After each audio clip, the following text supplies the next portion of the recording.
2025년 9월 14일 오순절후 14번째 주일 예배를 드리겠습니다. 하나님이여, 우리가 주의 전 가운데에서 주의 인자하심을 생각하였나이다. 하나님이여, 주의 이름과 같이 찬송도 땅끝까지 미쳤으며 주의 오른손에는 정의가 충만하였나이다. 하나님은 영이시니 예배하는 자가 영과 진리로 예배할지니라. 아멘. 기도합니다. 만왕의 왕이 되시는 하나님, 의의 길로 인도하시고 환난에서 건져주시고 죄와 사망의 권세에서 구원하신 은총에 감사를 드립니다. 악인의 장막에 거하는 것보다 주님의 집에 문지기로 있는 것이 더욱 복되다 하신 그 말씀을 기억하면서 저희들이 주님께 나왔습니다. 예배하는 이 시간 우리의 중심은 주님께서 주시는 은총으로 충만하게 하시고 저희의 입은 기뻐 찬송하게 하옵소서. 십자가의 보혈로 우리를 구원하신 예수 그리스도의 이름으로 기원하옵나이다. 아멘.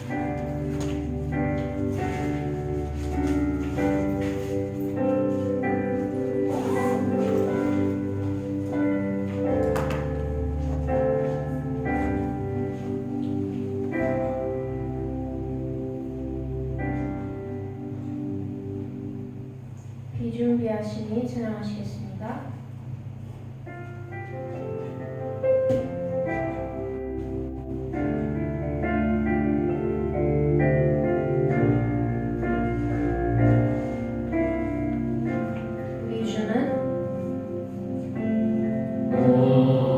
우리 주님 위대하며 능력이 많으시도다.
찬양하라 찬양하라 예수를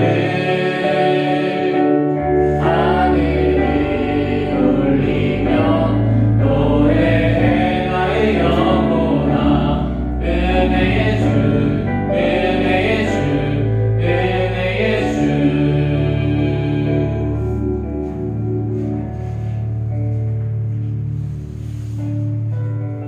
부르신 곳에서 찬양하시겠습니다.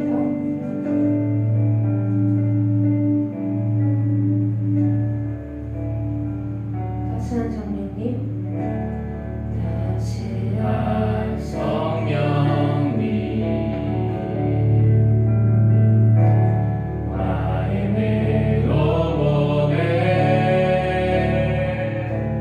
내 몸을 감싸며 주어지는 평안과 만족함을 느끼네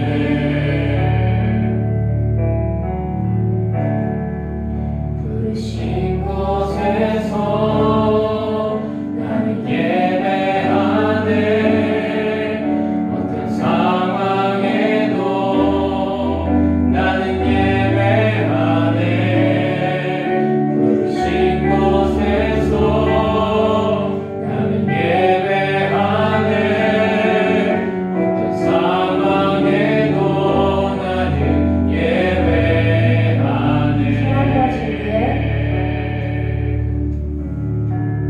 사랑과 진리에 단축이 빛보내 내 몸을 감싸며 주어지는 평안 그 사랑을 느끼네 부르신 곳에서 나는 예배하네 어떤 상황에도 나는 예배하네 부르신 곳에서 나는 예배하네 어떤 상황에도 나는 예배하네 내가 걸어갈 때 힘이 되고 살아갈 때 삶이 되는 그곳에서 예배하네 내가 걸어갈 때 길이 되고 살아갈 때 삶이 되는 그곳에서 예배하네 부르신 곳에서 나는 예배하네 어떤 상황에도 나는 예배하네 부르신 곳에서 나는 예배하네 어떤 상황에도 나는 예배하네 부르신 곳에서 나는 예배하네 어떤 상황에도 나는 예배하네 부르신 곳에서 나는 예배하네 어떤 상황에도 나는 예배하네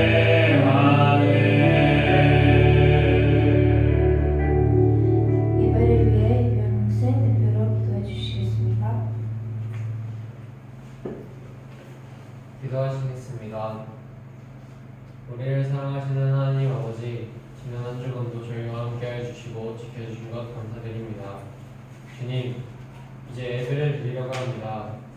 이제 이준희 목사님이 말씀을 전해주실 텐데 이준희 목사님을 통해 저희가 주님의 말씀을 듣고 그 말씀을 가지고 한 주간을 살아갈 수 있도록 하여 주시옵소서.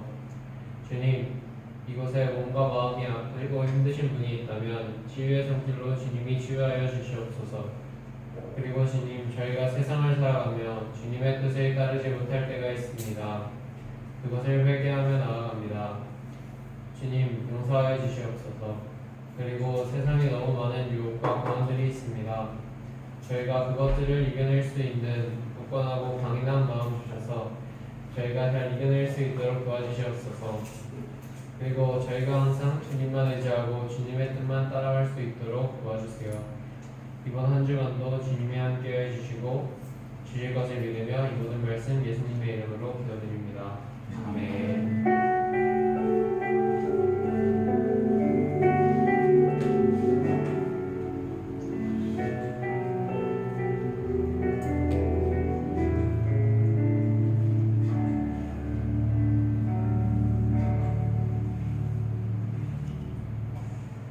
오늘 우리에게 주신 하나님의 말씀은 사도행전 14장 8절에서 18절 말씀입니다. 사도행전 14장 8절에서 18절의 말씀을 한 절씩 교독하도록 하겠습니다. 기록된 하나님의 말씀입니다. 루스드라에 발을 쓰지 못하는 한 사람이 앉아 있는데 나면서 걷지 못하게 되어 걸어본 적이 없는 자라. 바울이 말하는 것을 듣고는 바울이 주목하여 구원받을 만한 믿음이 그에게 있는 것을 보고 큰 소리로 이르되 내 발로 바로 일어서라 하니 그 사람이 일어나 걷는지라.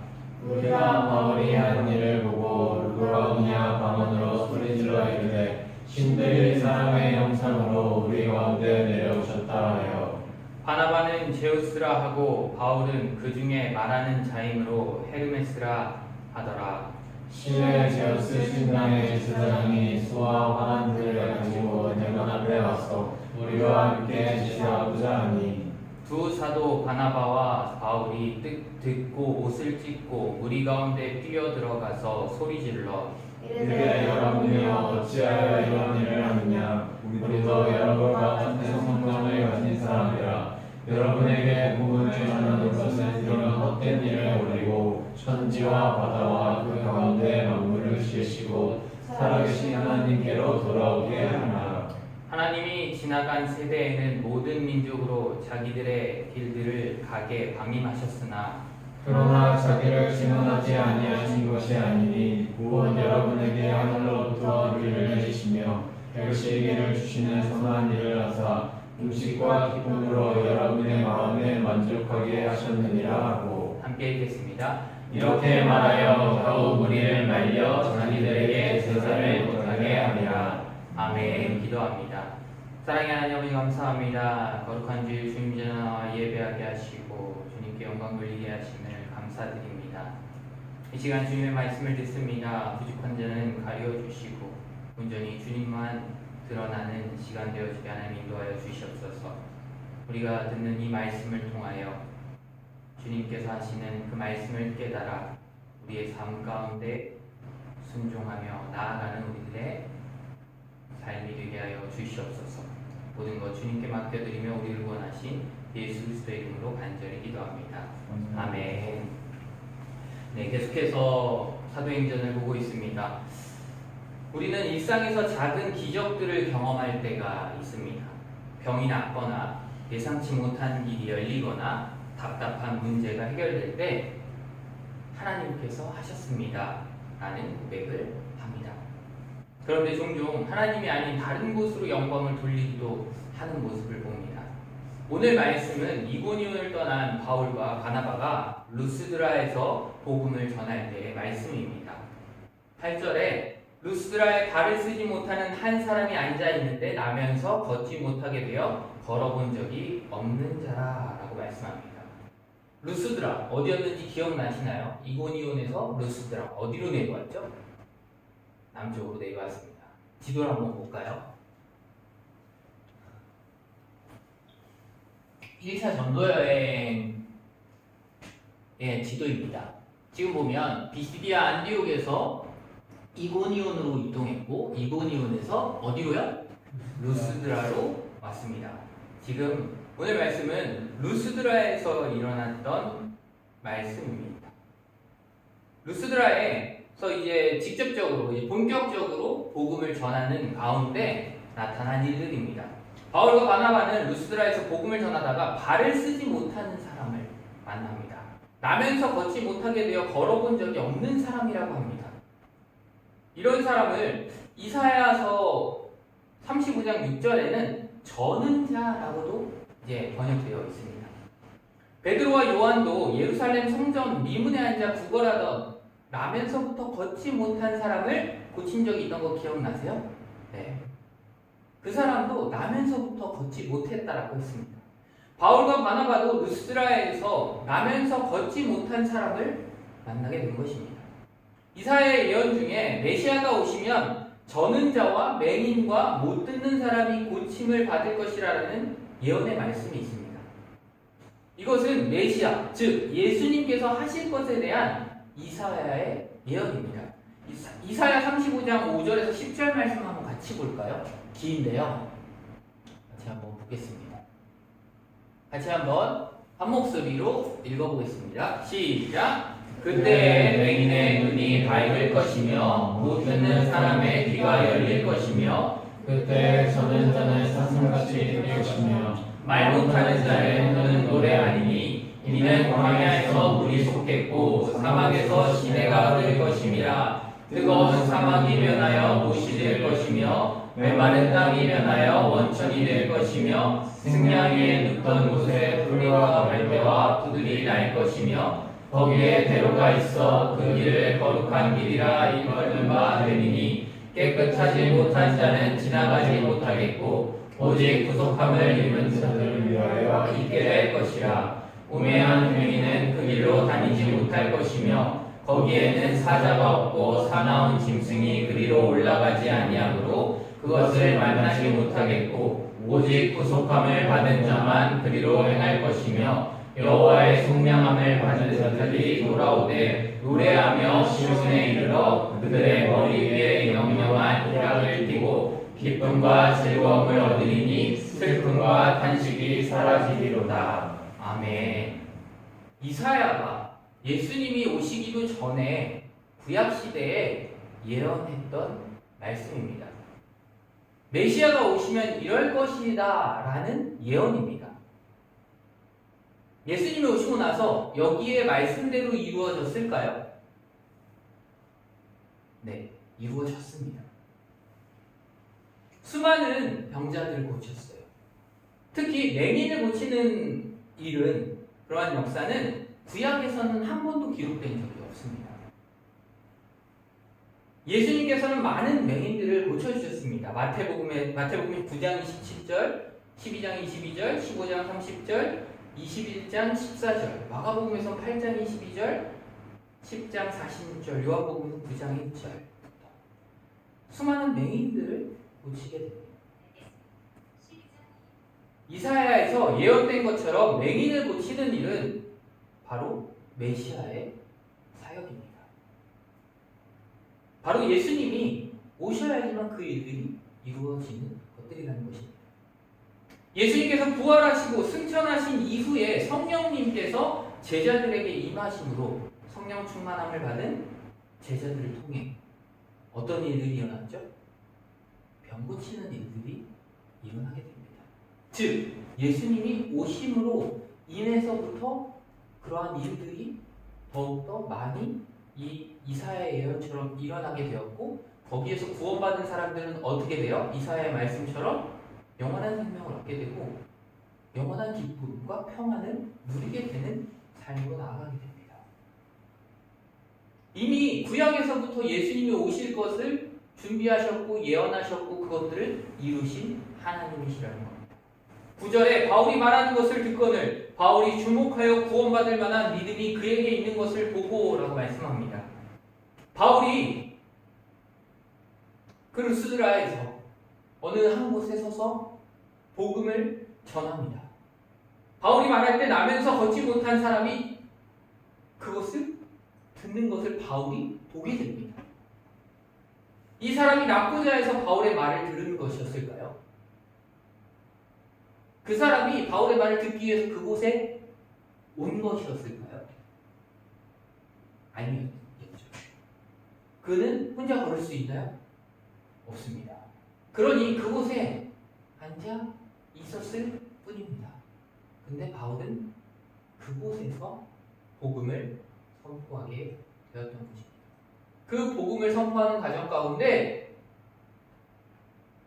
그 걷지 못하는 사람이 그 복음을 듣고 있는 것을 바울이 주목하여 보게 됩니다.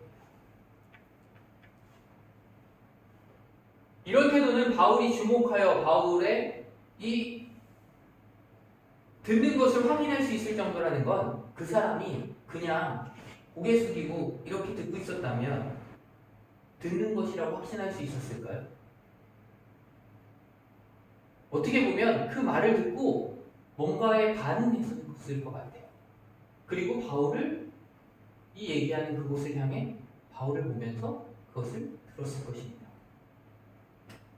그를 보니 구원받을 만한 믿음이 그에게 있는 것을 보고라고 말씀하고 있습니다. 그것은 즉 성령님께서 그가 구원받을 만한 믿음이 있다는 것을 누구에게? 바울에게 깨닫게 해주신 것입니다. 그리고 중요한 것은 예수님께서 천국 복음을 전하시고 이적을 행하셨습니다. 예수님께서 똑같이 천국 복음을 먼저 말씀하시고 그 이후에 이적들을 행하셨습니다. 사도 바울 역시 복음을 전하고 나서 이 뒤에 말씀이지만 이적을 행하게 됩니다. 따라서 언제나 하나님의 말씀이 우선되어야 하고 말씀이 중심되어야 합니다. 그럴 때 성령님의 역사하심으로 이적이 나타나게 되는 것입니다. 말씀은 대충 읽고 별 중요하지 않아. 그냥 말씀에 나와 있으니까 나사렛 예수 이름으로 명하노니 일어나라 이렇게 했다라는 걸까요? 아닙니다. 복음이 훨씬 더 중요했다라는 겁니다. 그래서 그 말씀을 더욱더 집중해서 선포한 것입니다.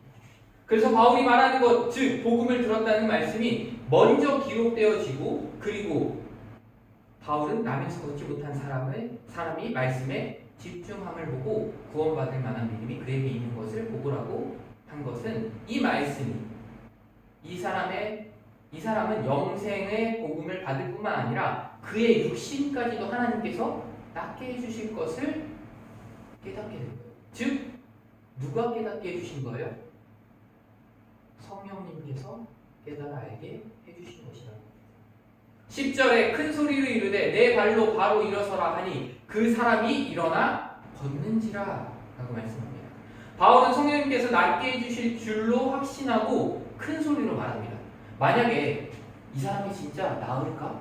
나을 수 있을까? 라는 이런 의심이 있었다면 큰 소리로 얘기할 수 있었을까요? 그럴 수 없었을 겁니다. 바울에게 확신이 없었다면 큰 소리로 얘기할 수 없었을 거예요. 베드로 또한 마찬가지였습니다. 베드로도 수많은 사람들이 있는 그 성전 미문 앞에서 내게 뭐가 없지만 근거는 없지만 내게 있는 것을 내게 주노니 일어나 걸으라 라고 얘기합니다. 그거는 많은 사람들이 다 듣게끔 하면서 했던 것입니다. 바울도 베드로도 그렇게 할 수 있었던 것은 바로 성령 충만이기 때문에 그 안에 성령님이 역사하고 계셨기 때문에 확신하고 소리칠 수 있었던 겁니다. 바울이 큰 소리로 말한 이유에는 병을 고치는 목적이 남에서 걷지 못한 사람에 국한된 것이 아니라 주변에 모여있는 주변에 그곳을 지나고 있는 루스드라 사람들에게도 하나님의 역사하심을 보고 깨달으라는 이유도 있었습니다. 사실 복음을 믿는 일은 육신의 병이 나음을 얻는 것보다 더 쉬울까요? 어려울까요? 어렵습니다. 왜요? 내 마음대로 되는 게 아니고 병도 마찬가지지만 어떤 게 더 중요할까요? 복음을 믿는 것, 병이 낫는 것 무엇이 더 중요할까요? 복음을 믿는 것, 바로 구원을 받는 것이 더 중요합니다. 훨씬 더 귀한 일입니다. 왜냐하면 육신은 나이가 들으면 자연스럽게 죽어 없어지기 때문입니다. 하지만 복음을 믿는 것은 그 이후에 영원한 생명을 얻는 일이기 때문입니다. 영생의 복음을 먼저 믿을 때 그 믿음으로 인해 이 땅에서의 일시적인 문제들도 해결받을 수 있음을 알아야 합니다. 그 다음 네 발로 바로 일어서라 라고 합니다. 이렇게 명령한 것은 바울 자신의 권능으로 말하는 것이 아니라 바울이 성령님의 말씀을 대언한 것입니다. 이 말에 의해 그 사람이 어떻게 해요? 어떻게 돼요? 걷지 못한 사람이? 어떻게 됐어요? 바로 일어납니다. 자, 한번 생각해 볼까요? 나면서부터 걷지 못한 사람이었어요. 발을 쓰지 못해서. 일어서 본 적이 있을까요? 자기 스스로. 없습니다. 그런 사람이 일어나라 라고 바울이 명령했을 때 일어나려고 할 수 있을까요? 우리의 인간적인 생각으로는 일어날 수 없을 것 같아요. 이 광경이 다른 베드로가 성전 미문에서 했던 광경과 겹치죠. 그때도 마찬가지로 일어서라라고 했을 때 어떻게 했어요? 그가 바로 일어나서 뛰면서 찬송하였습니다. 어떻게 그들의 마음 가운데 일어나야겠다라는 마음이 들었을까요? 그 말은 즉시 바울의 복음이 그의 마음 가운데 믿어졌다라는 겁니다. 그래서 하나님께서 성령님께서 그 안에서 역사하심을 통해 그들이 일어나게 된 것입니다. 일어나는 것은 내가 하는 거예요? 남이 해주는 거예요? 내가 하는 거죠.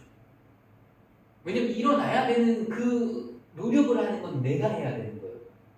그렇다면 이들에게는 일어나라 했을 때 분명한 자기의 행동이 나타나야 되는 겁니다. 그러한 의지가 나타났어야 돼요. 그것은 바로 그것을 일어날 수 있다는 믿음이 그들에게 있었다는 겁니다. 즉 복음이 그들 마음 가운데 어떻게 됐어요? 심겨져서 믿어졌다는 것입니다. 한 번도 일어나 본 적 없는 사람, 이러한 사람들이 만약에 현대의학적으로 치료를 통해서 고쳐진다라고 하면 어떻게 될까요? 바로 걸을 수 있을까요? 아니요. 치료를 했어도 재활이라는 시간을 통해 걷는 연습을 하고 일어서는 연습, 다리에 힘이 생기는 연습, 이런 모든 것들이 이루어진 다음에 걸을 수 있게 되는 겁니다. 한번 생각해 볼까요? 동물들이 이제 소나 사슴 이런 동물들이 이제 새끼를 낳으면 어떻게 돼요? 그 새끼가 태어나자마자 막 바로 일어나서 걷고 막 그러나요? 아니죠. 한참 있다가 일어나려고 시도를 해보면 넘어지죠. 계속. 그런 것들, 그러한 과정들을 거치면서 나중에 다리에 힘이 생기고 그러면서 일어나서 걷게 되고 뛰게 됩니다. 사람도 보면 태어나자마자 걷는 사람 본 적 있어요? 태어나자마자 벌떡 일어나요. 본 적 없죠. 네. 태어나면 어떻게 돼요? 누워 있습니다. 혼자 스스로 일어날 수 없어요. 근데 시간이 지나면서 대략적으로 평균적으로라고 얘기하면 한 살, 이제 1년 정도가 지나면 일어나 걷는 것들을 볼 수 있습니다. 그 걷기까지의 과정은 어떨까요? 처음엔 뒤집고 그 다음엔 몸을 이렇게 움직이는 것들을 계속 해보고 그 다음엔 어떻게 돼요? 기기 시작해요. 그러다가 뭔가를 잡고 일어나려고 하고 넘어졌다가 그러면서 나중에는 일어나게 됩니다. 그리고 나서 한 발짝을 뛰지만 또 안 되죠. 하지만 그러다 보면서 걷게 됩니다. 이러한 과정들을 거쳐야 실은 되게끔 하나님께서는 창조하셨습니다. 바로 이것은 하나님께서 정하신 섭리입니다. 그 과정에 따라 성장해 가야 한다는 겁니다. 그러나 이 나면서부터 걷지 못한 사람이 어떻게 됐어요? 이 사람도 그렇다면 그 과정을 거쳐야 되는데 어떻게 됐죠? 이 사람은 그 즉시 바로 일어나게 됩니다. 그리고 걷게 돼요. 바로 성령님의 놀라운 역사로 말미암아 그 일련의 과정들이 생략되어지고 일어나는 은혜를 받게 된 겁니다. 따라서 이적은 우리가 생각하는 것과 같이 이성적으로 이해되는 것일까요? 이해할 수 있는 거예요? 이성적으로 이해할 수 없는 겁니다. 하나님은요, 우리가 이성적으로 판단하고 이해할 수 있는 분이실까요? 아닙니다. 그럴 수 없는 분이에요.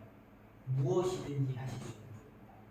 하지만 하나님이 정하신 섭리 가운데 그것들이 이루어지기를 또한 정해놓기도 하셨어요. 하지만 때에 따라 이적을 통해 하나님이 살아계심을 나타내시기도 합니다. 이적이 놀랍지만 더 놀라운 것은 무엇이에요? 하나님의 말씀을 믿은 그 믿음.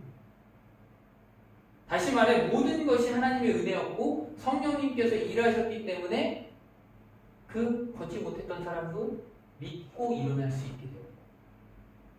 바울도 일어나라고 선포할 수 있었던 겁니다. 함께 11절을 읽어볼까요? 시작! 우리가 마을이 한 일을 보고 루가오니아 방언으로 소리질러 이르되 신들이 사람의 형상으로 우리 가운데 내려오셨다 하여. 아멘. 바울이 사람들이 다 보는 그 가운데 지나다니는 그곳에서 소리 질러서 얘기했어요. 어떻게 해요? 일어나라고요. 그랬더니 그곳을 계속 지나던 사람은 그 사람을 계속 봤겠죠. 그 사람은 일어나지 못하는 사람이에요. 근데 그 사람이 일어나 걷는 것을 보고 이 무리가 뭐라고 얘기해요?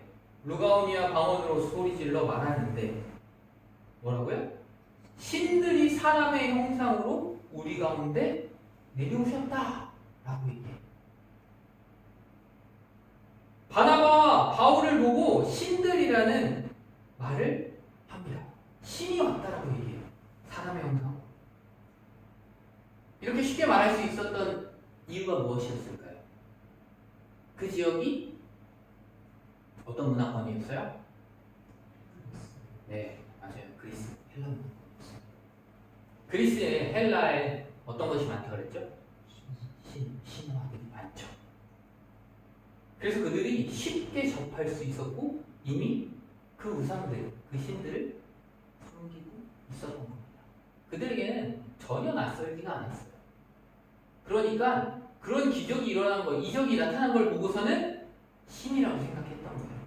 이를 통해 루스드라 사람들이 그들의 마음 가운데 뭐가 있어요? 우상을 섬기는 마음이 있었다는 거예요. 우리는 바울이 한 일, 즉 나면서 걷지 못한 사람이 바울의 말로 인해 일어나 걷는 것을 보자 신이 사람의 형상으로 내려왔다고 생각하고 오히려 그들은 신을 섬겨야 된다고 생각했던 거예요. 이들에게 잘못하게 되면 어떻게 돼요? 네? 신에게 잘못하게 되면 어떻게 된다고 이 사람들 믿었을까요? 벌을 받는다고 생각했어요. 그렇기 때문에 잘 섬겨야 된다고 생각합니다. 이런 의미에서 큰 소리로 그들의 방언으로 소리쳤던 겁니다. 왜요? 그 지역에 있는 사람들이 모두 듣게. 12절에 바나바는 제우스라 하고 바울은 그 중에 말하는 자이로 헤르메스라 하더라 라고 말씀합니다. 무리들은 바나바를 제우스라고 해요. 제우스 누군지 알죠? 네, 그리스 신화에 나오는 헬라의 최고의 신 제우스를 말합니다. 제우스는 로마의 신인 누구와도 같아요? 주피터와도 같습니다. 그 다음 바울은 그 중에 말하는 자이로 뭐라고요? 헤르메스라고 해요.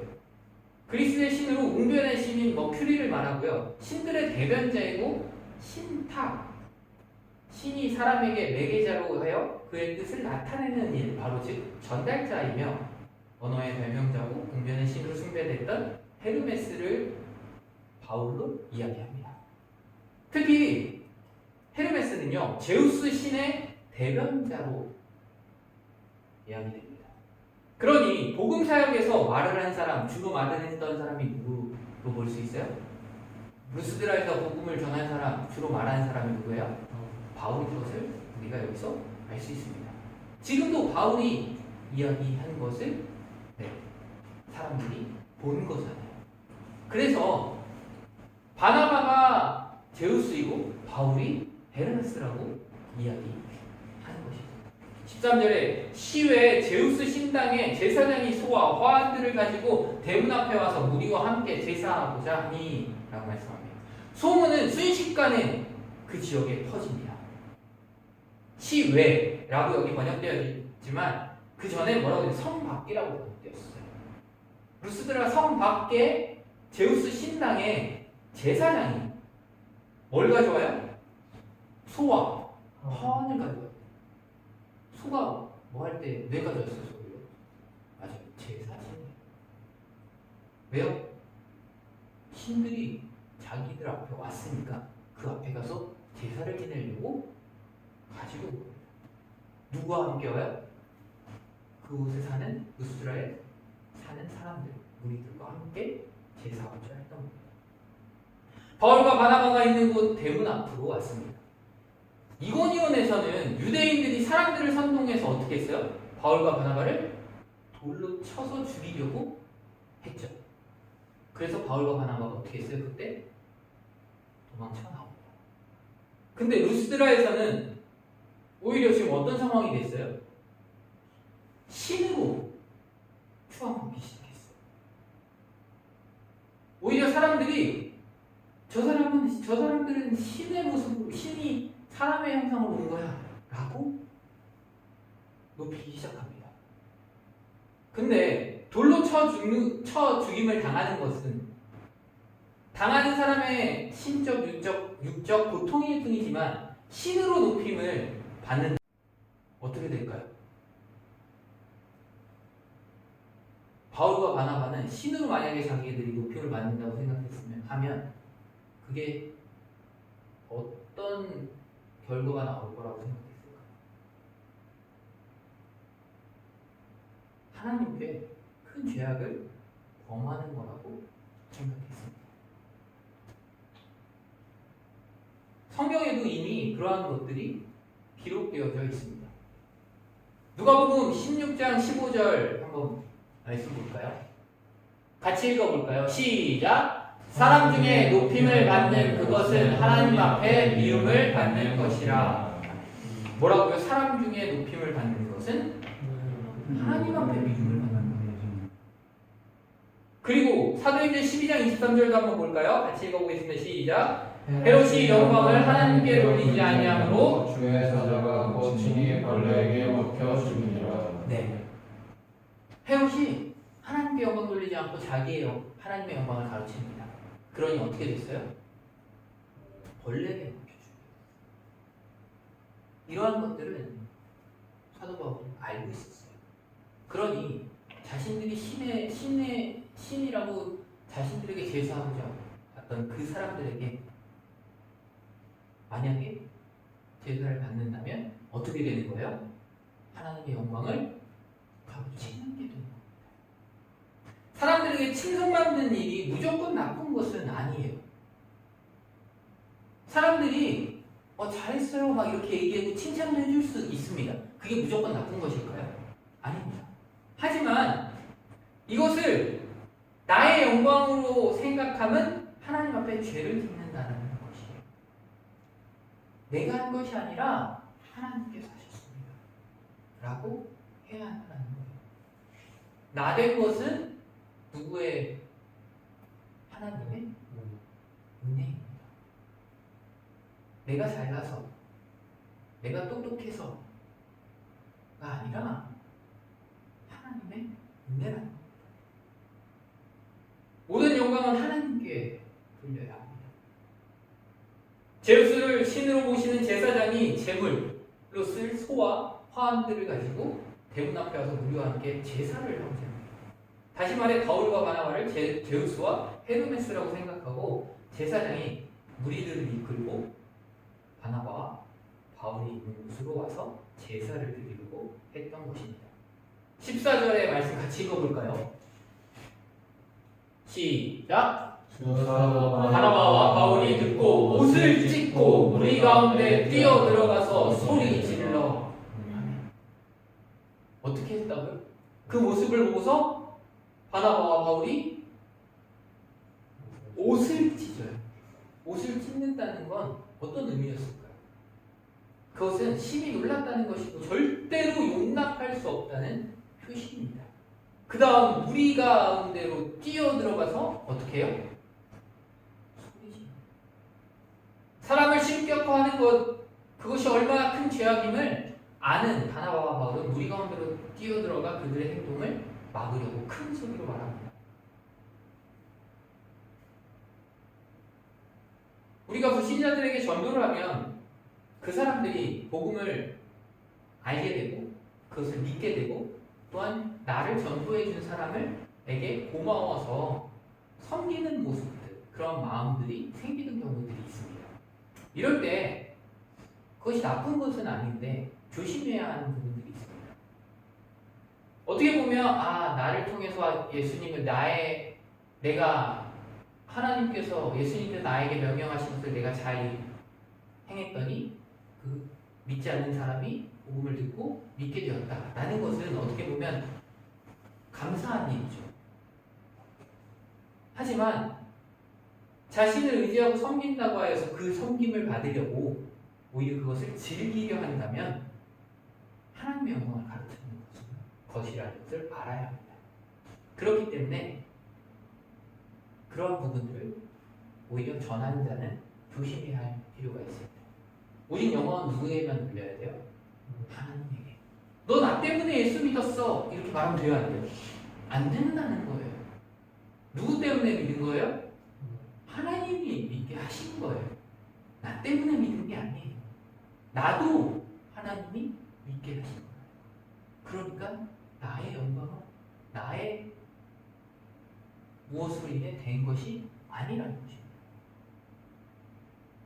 15절에 이르되 여러분이 어찌하여 이러한 일을 하느냐 우리도 여러분과 같은 성정을 가진 사람이라 여러분에게 복음을 전하는 것은 이런 헛된 일을 버리고 천지와 바다와 그 가운데 만물을 지으시고 살아계신 하나님께로 돌아오게 함이라 라고 말씀합니다. 소리치며 말합니다. 여러분이 어찌하여 이런 일을 하느냐 우리도 같은 성정을 가진 사람이라고 말합니다. 베드로도 누구에게 이런 말을 했어요? 기억이 나요? 고넬료에게. 고넬료가 어떻게 했어요? 베드로에게 엎드려 절했어요. 그랬더니 베드로가 어떻게 했어요? 그를 일으키면서 나도 사람이라 말하였어요. 왜요? 그 영광을 내가 받으면 안 된다는 걸 알았기 때문에. 우리를 통해 이적이 나타나고 말씀의 역사가 일어날 때 우리는 하나님의 놀라우신 권능 앞에 더욱더 낮아져야 합니다.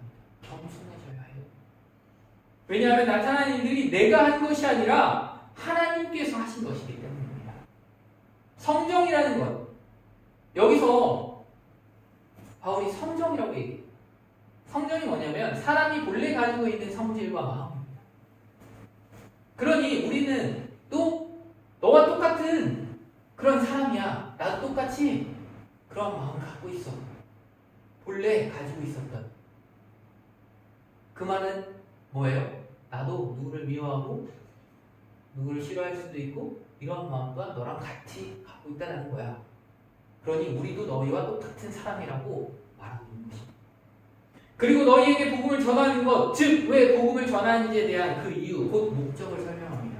복음을 전하는 목적은 먼저 이런 헛된 일을 버리고, 즉 우상 숭배는 헛된 일이니 버려야 함을 말합니다. 그들이 우상 숭배에 빠져 있음을 지적하는 것입니다. 돌로 형상을 만들어 놓고 그러한 것이 신이 아니라 바로 천지와 바다와 그 가운데 만물을 지으시고 살아계신 누구에게? 하나님께 돌아오게 하려고 합니다. 라고 말합니다.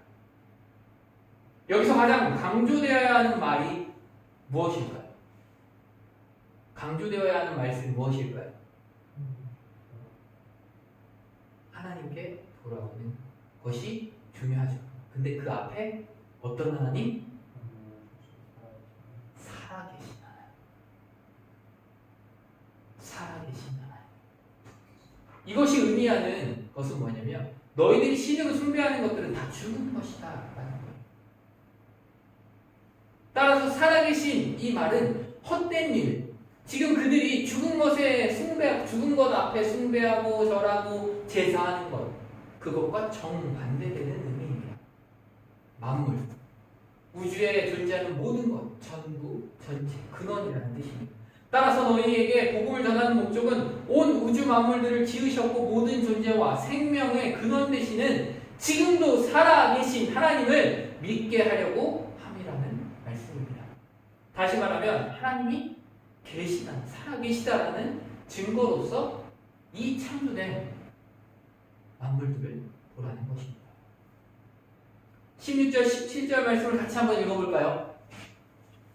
시작! 하나님이 지나간 세대에는 모든 민족으로 자기들의 길들을 방임하셨으나 그러나 자기를 증언하지 아니한 것이니 곧 여러분에게 하늘로부터 비를 내리시며 결실들을 주시는 선한 일을 하사 음식과 기쁨으로 여러분의 마음에 만족하게 하셨느니라 하고. 아멘. 하나님께서는 구약시대에 예수님이 오시기 전까지 모든 이방 민족들이 자기의 길들을 가게 어떻게 하셨대요? 방임하셨다. 즉 우상 섬기는 잘못된 생활을 그냥 두셨다라는 거예요. 방임. 우상 숭배가 잘못된 것이라고 하지 않으셨다는 게 아니라 죄를 범하는 대로 그냥 방치해 두셨다라는 거예요. 내버려 두셨다라는 말씀입니다. 그러나 자기를 증언하지 아니하신 것이 아니라 라고 말씀합니다. 죄악된 생활을 해도 내버려 두셨다고 해서 하나님께서 이방인들에게 하나님 당신을 나타내지 아니하신 것은 아니라는 거예요. 그 증거로 뭐라고 말씀해요? 하나님 말씀 전해주시지 않았어도 곧 너희에게 하늘로서 뭘 했어요? 아까 찬양했던 것처럼 비를 준비하시고 내리시고 또한 열매 맺게 하시고 그걸 통해서 그들이 음식을 먹고 기쁨을 누릴 수 있게 하셨다는 겁니다. 즉 자연을 통해 하나님을 나타내셨다라고 말씀합니다. 자연을 통해 나타내신 하나님의 능력과 은혜가 바로 하나님께서 살아계신 증거라는 것입니다. 그냥 하늘에서 비가 내리고 그 비로 인해 곡식이 자라고 익어서 추수하여 먹고 즐겼던 것이 아니라 이것이 다 하나님께서 베푸신 은혜라는 것입니다. 그렇기 때문에 창조주이신 하나님께서 살아계심을 어떻게 하라는 거예요? 믿으라는 겁니다.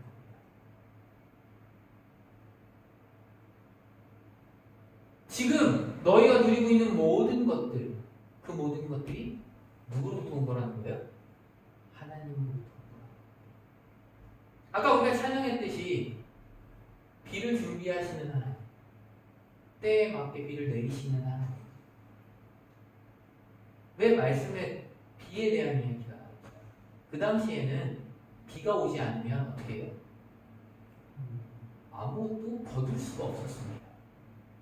그러니까 비가 중요했어요. 그래서 비가 오지 않으면 어떻게 했을까요? 사람들이 제사를 지냈죠. 한국도 하나님이 아닌 비를 내려달라고 어떤 신에게 기우제를 지내는 거와 똑같아요. 비가 내려야 살 수 있었기 때문에. 지금 한국의 강원도에 비가 오지 않아서 물이 끊기고 있대요. 지금 이 시대에 만약에 하나님이 비를 주시지 않는다면 어떻게 될까요? 그래서 살 수 있을까요? 아니, 살 수 없습니다. 이때만이 아니라 지금 이 시간에 하나님께서 전 세계의 비를 주시지 않는다면 결국엔 살아남을 수 있는 사람은 없다는 거죠. 하나님께서 우리가 살아갈 수 있는 것들을 계속해서 공급해 주신다는 거예요. 즉 하나님께서는 생명과 직접적인 관계가 있는 것들을 은혜로 우리에게 주고 계시다는 겁니다. 여기 보이진 않지만 뭐가 있어요? 뭐가 있어요? 공기가 있죠. 그 안에 뭐가 있어요? 우리가 살아갈 수 있는 산소가 있죠. 그걸 하나님 주시지 않는다면 어떻게 돼요? 우리는 살 수가 없습니다. 거저 주셨습니다. 너희가 하나님이신 예수 그리스도를 영접한다면 영생도 은혜로 주심을 그들에게 가르치려고 지금 이 말씀을 하고 있는 것입니다. 18절에 이렇게 말하여 겨우 무리를 말려 자기들에게 제사를 못하게 하니라 라고 말씀합니다. 이렇게 말하여 그 다음에 뭐라고요? 겨우라는 말은 언제 써요? 가까스로 완전히 그냥 이루어지는 거 말고 진짜로 안 될 수도 있는데 되는 것 이런 것들이 될 때 겨우라는 말을 쓰죠. 겨우 무리를 말렸다는 건 이들의 우상 숭배 사상이 얼마나 강했다는 것, 제사를 지내려고 하는 그것이 얼마나 강했는지를 표현합니다. 나타냅니다. 또한 그들이 순간적이었으나 겨우라는 말을 보면 바울과 바나바를 신으로 굳게 믿고 섬기려고 했다는 것을 우리는 알 수 있습니다. 대충 우리는 신이 아니니 숭배치 말라고 했다면 이들이 그 말을 듣지 않았을 것을 알고 바울과 바나바는 옷을 찢고 무리 가운데 뛰어들어가서 소리질렀던 것입니다. 영광을 자신들이 받는다면 하나님 앞에 큰 죄임을 알고 있었던 바울과 바나바는 자기들에게 제사를 못하게 하려고 그들을 자기들이 쓸 수 있는 온 힘을 다해 막았다라는 것입니다. 말씀을 정리합니다. 오늘 주님께서는 우리에게 말씀하시는 것은 분명하게 나타납니다. 첫 번째로 우리는 삶 속에서 나타나는 크고 작은 일들, 어떤 것이 해결되어지는 것들, 또한 열매를 결코 우리의 것으로, 우리의 힘으로 했다는 것으로 착각하지 말고 모든 영광을 하나님께만 돌려야 합니다. 내가 잘나서 내가 수고해서 된 것처럼 보일 때가 많지만 사실은 하나님의 은혜와 도우심이 아니었다면 아무 일도 일어날 수 없음을 명심해야 한다. 둘째로 우리는 기적이나 특별한 체험에만 매달리지 말고 그 기적을 통해 우리를 구원하시는 복음의 본질을 붙들어야 합니다. 사람들은 표적과 이적에 열광하지만 기적은 그 자체가 목적이 아니라 뭐예요? 복음을 가리키는 표지일 뿐입니다. 결국 우리를 예수 그리스도 앞으로 이끌기 위한 수단에 불과한다는 것을 잊지 말아야 합니다. 기적이 나타났다고 해서 그것만 쫓아다니고 그것만 열광해서는 안 된다는 거예요. 본질, 가장 중요한 것, 무엇을 붙들어야 돼요? 복음을 붙들어야 합니다. 셋째로 우리는 헛된 우상을 끊어내고 살아계신 창조주 하나님께로 돌아가야 합니다. 눈에 보이는 우상뿐만 아니라 오늘날에 우리에게 필요한 돈, 성공, 권력, 심지어 자기 자신이 우상이 될 수 있음을 분명하게 알아요. 내가 하나님보다 더 좋아하는 것이 있다면 그것이 우상이 될 수 있다는 것을 분명하게 기억해야 합니다. 우리의 마음을 사로잡는 헛된 것들을 과감히 내려놓고 오직 하나님만이 우리의 주인이 되심을 고백하며 살아가야 합니다. 그러므로 우리의 삶 속에 어떤 기적과 열매가 주어지든지 어떤 칭찬과 인정을 받든지 우리는 하나님의 영광을 가로채지 않고 오직 주님께만 영광을 돌려야 합니다. 우리의 모든 시간 속에서 하나님을 높이는 삶을 이루어가기를 간절히 소망합니다. 오늘도 하나님께서 우리 삶에 베풀어 주신 은혜를 기억하며 바울과 바나바처럼 단호히 세상의 영광을 거절하고 오직 살아계신 하나님께로 돌아오라라는 그 복음을 담대히 증거하는 우리 모두가 되기를 간절히 축원합니다. 기도하겠습니다. 사랑하는 하나님 아버지 감사합니다. 오늘도 우리를 예배의 자리로 부르시고 말씀을 통해 깨닫게 하시니 감사드립니다. 루스드라에서 일어난 기적을 통해 우리가 누구에게 영광을 돌려야 하는지 분명히 깨닫게 하시니 감사합니다. 우리의 삶의 모든 것이 오직 주님께로부터 왔음을 고백합니다. 그러나 우리는 때때로 우리의 능력과 지혜를 자랑하며 주님의 영광을 가로채는 교만에 빠질 때가 있음을 용서하여 주시옵소서. 이제는 어떤 상황 속에서도 즉시 주님께 영광 돌리고 우리의 입술과 삶으로 하나님만을 높이게 하여 주시옵소서. 기적이나 체험보다 더 중요한 것이 복음임을 잊지 않게 하시고 우리의 눈이 표적과 이적에만 머물지 않고 예수 그리스도를 통해 주어진 구원의 복음에 깊이 뿌리내리게 하여 주시옵소서. 어떠한 상황 속에서도 복음을 붙들고 복음을 전하며 복음 위에 사는 성도들이 되게 하여 주시옵소서. 이 시간 우리의 삶의 헛된 우상들을 내려놓습니다. 물질과 성공, 명예와 자기 자신을 높이는 마음을 버리고 오직 살아계신 하나님만을 섬기며 따르게 하여 주시옵소서. 매일의 삶에서 우리와 함께하여 주시고 인도하시는 창조주 하나님만을 예배하는 참된 예배자가 되게 하여 주시옵소서.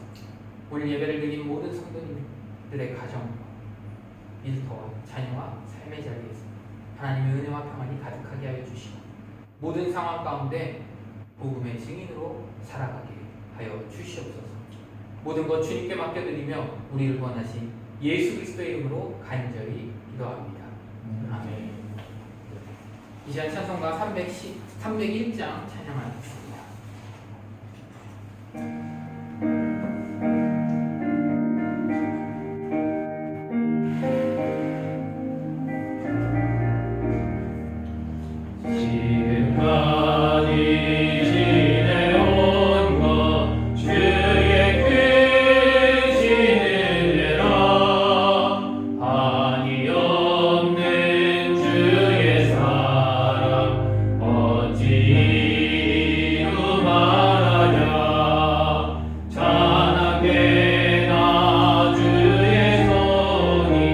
항상 살펴주시고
죄인 구원하여 주시고 영원한 생명을 얻게 하여 주시니 너무나도 감사합니다.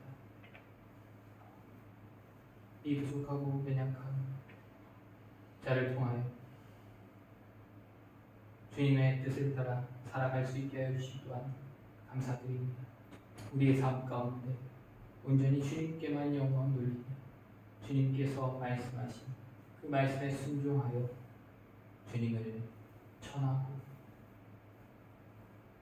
복음의 증인으로 살아가는 우리들이 되게 하여 주시옵소서.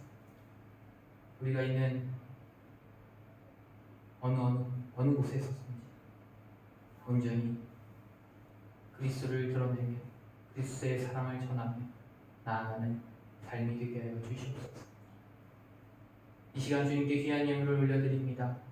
이 예물이 이 땅 슬로베니아 가운데 사용되어지게 하여 주시고 정말로 주님의 복음을 전하며 주님을 모르는 사람들이 그것을 듣고 성령님 역사하여 주셔서 주님께로 나와 예배하는 역사가 나타나게 하여 주시옵소서. 온전히 아버지 예물을 드린 손길들 가운데 복의 복을 더하여 주시고 자고 넘치며 나누고 베풀 수 있는 은혜가 있게 하여 주시옵소서. 기도하는 모든 것들이 주님 들으시고 응답하여 주셔서 주님께서 가장 좋은 길로 인도하셨으며 또한 이끌어 가신 눈으로 보고 감사함으로 고백하며 나아가는 삶이 되게 하여 주시옵소서. 모든 것들을 주님께 맡겨드리며 우리를 원하신 예수 그리스도를 이름으로 기도합니다. 아멘. 옆에 분들과 인사하도록 하겠습니다. 주님의 은혜와 평안이 가득하게 기도합니다. 주님의 은혜와 평안이 가득하게 기도합니다. 네, 이제 2주 남았는데요. 이제 카페오는 이번 주 토요일까지 운영을 하고 예배는 9월 마지막 주까지 드리고 그리고 다른 장소에 이제 예배를 드려야 하는데 아직 장소가 결정이 안 됐습니다. 이제 본 곳에 연락을 했는데 다른 사람이랑 지금 조율 중이라서 기다리라고 하는데 저희가 다른 곳도 지금 또 알아보고 있습니다. 기도해 주시면 좋을 것 같고요. 한글학교는 지금 시작돼서 2주차 어제 수업했고 지금은 4명이 수업을 듣고 있습니다. 그 친구들이 또 한글학교를 통해서 복음을 듣고 주님을 영접하고 주님께 예배하는 역사에 또 기도해 주시기 부탁드립니다. 축도 후에 교제하는 시간을 갖도록 하겠습니다. 축도하겠습니다. 이제는 우리 구주 예수 그리스도의 은혜와 하나님 아버지의 놀라우신 사랑과 성령님의 교통하시고 역사하심이 모든 것이 주님의 은혜이며 오직 주님께만 영광 돌리고 삶에서 복음을 전하며 나아가도록 다짐하고 결단하는 성도님들 위해 저들의 삶 속에 가정 속에 자녀들과 교회 위에 그리고 이 슬로베니아 땅 가운데 그리고 우리의 보고 대한민국 가운데 이제부터 영원토록 함께 하시기를 간절히 축원하옵나이다. 아멘.